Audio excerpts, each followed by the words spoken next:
దేవుడు ఘనత, పేరు, కీర్తి, మెప్పు సమస్తం అనుగ్రహిస్తాడు దేవుడు.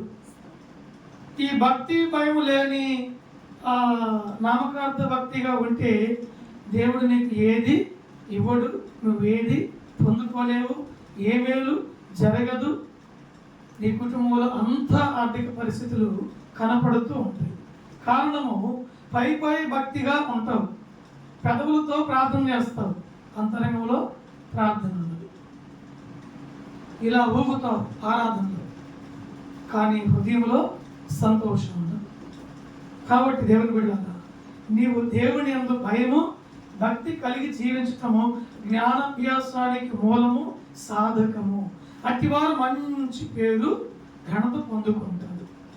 మరి మన భక్తి ఎలా ఉందో, దేవుని దృష్టికి ఎలా కనపడుతుందో, మనుషుల దృష్టికి ఎలా కనపడుతుందో, ప్రజల దృష్టికి ఎలా కనపడుతుందో, బంధుమిత్రులకు ఎలా కనపడుతుందో, స్నేహితులకు మన భక్తి ఎలా కనిపిస్తుందో ఒక్కోసారి పరీక్ష చేసుకోవాలి. స్నేహితుల ముందు నీ భక్తిని కనపరిచి నీ ఇంట్లో దగ్గరికి వచ్చిన గొడవ పెట్టుకుంటే దాని భక్తి అనదు. బంధువుల దగ్గరికి వెళ్ళి నువ్వు భక్తిగా కనపడి నీ ఇంట్లో పిల్లలు నువ్వు క్షేపించుకుంటే దాని భక్తి అనదు.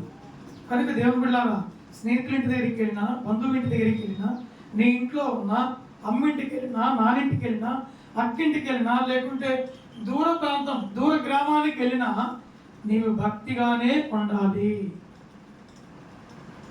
అప్పుడు ఒక సేవకుడైనా, సేవకురాలైనా, ఒక దేవుని నమ్ముకున్న బిడ్డ అయినా ఏమంటారంటే, ఈమె ఎక్కడికి వెళ్ళినా ఒకే మనసు కలిగి ఉంటుంది, ఒకే మాట కలిగి ఉంటుంది.